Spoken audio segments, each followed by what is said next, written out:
Good afternoon, comic book fans. Welcome back to Comics in 5 Minutes. I am your ever-loving host, Shorty, and I did tell you I might stick out another review today, so I have done. And I've done Children of the Atom from Marvel Comics. And before we get started, so I have to give you a little bit of confession. I have a bit of an internal bias against the X-Men comic books. This is kind of like going back years and years when I did used to read a lot of them. I kind of got into them through picking up some Wolverine stuff and quite enjoyed them. And a friend of mine really liked X-Men stuff, so I'd read his. And at a certain point when I was running a different comic book store and as a manager there, I was buying pretty much every X-Men comic that came out for about a year. And I just got absolutely burnt out on it. To the point that it's taken me a long time to even bother picking anything up other than just for review purposes. The last time I did, and I thoroughly enjoyed it, was the Dawn of X 12-issue maxi series, Dawn of X, Something Else of X, which is really good. Hickman's a great writer. Cannot deny that. Brilliant, brilliant read. Didn't convince me that the rest of the X-Men titles were going to all be this amazing, or it was all going to be really bold, new direction stuff. It still struck me that there was going to be a sense of just lots of interchanging characters and different teams, all messing around with the same kind of stories as before.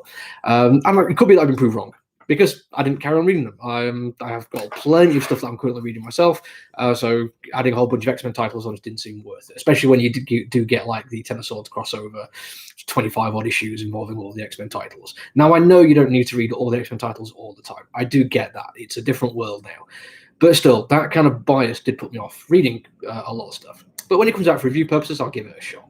And I hate to say it, Children of the Atom from like page 3 really annoyed me. You've basically got 5 characters who are younger, or not younger versions, but people who are taking on monikers quite similar to original X-Men. And the one that really got me, and this maybe it's a thing that's become for ages and there's like a really good reason for it, but Cyclops Lass, just no, not really at all. And there's a Gambit and an Archangel and Marvel Boy and Daycrawler instead of Nightcrawler. And then there's a fight scene that happens, which is just a mess. It is all over the place. Genuinely hard to follow what's going on in it. Page layouts do not help. Add that to some character design, where some of the bad guys look a little bit too similar to the good guys.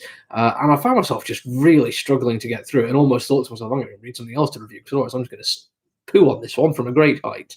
But there was a point to the absolute mess of it. You were dealing with young people with superpowers, and the fight was messy. And going back and flicking back through the pages a second time, it's an obvious choice to make it look as bad as it looks. And it's like, okay, cool. Because then you got to a couple of really nice nine-panel grid pages of genuinely cool bits of dialogue. Action was taken all out of it, and I thought, okay, this is actually cooler. I'm really enjoying the way these characters are representing themselves. There's background stories going on at the same time, really cool little bits of foreshadowing, catching up with stuff which I think has happened in previous comic books. Could be 100% sure on that one. And stuff starts to formulate quite nicely. Even a little bit on the moon, where Wolverine, Rogue, Cyclops, Nightcrawler, and Storm are all hanging out. Some classic X-Men stuff going on there.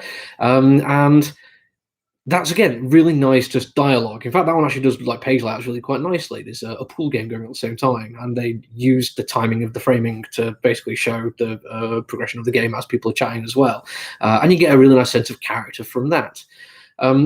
But then you get back to this idea that it gets difficult to follow, because the entire point of the comic book is that these kids have been asked to go to Krakoa, but have chosen not to, and the X-Men aren't really sure why, and they can't even find them with Cerebro. But you get this point where they're all kind of gear up, ready to go, going through one of the gates, and then just something happens and they're not there. And I just feel like, I don't know, maybe the point was that there's no explanation. Maybe the point, again, is to show confusion. If you've watched the first couple episodes of WandaVision, particularly enjoyed the fact that it's very hard to figure out what's going on, because it's hard for the characters to figure out what's going on too. It's a mystery that kind of involves everyone involved. Terrible sentence, but you know what I mean. When you get that in a comic book, it can work really nicely. But when you kind of have the ability with comic books to go back and reread a page, sometimes that can ruin it, and so it can for horror comic books, and use the ability to scare you with a surprise reveal. Just go back and go, oh yeah, that's that thing. And I think there's like an element of that in this comic book. It's still not as bad as I thought the first few pages. Yes, some of the superhero names are ridiculous, to the point that I'm like, oh Lord. And again, as I say, almost stopped reading it.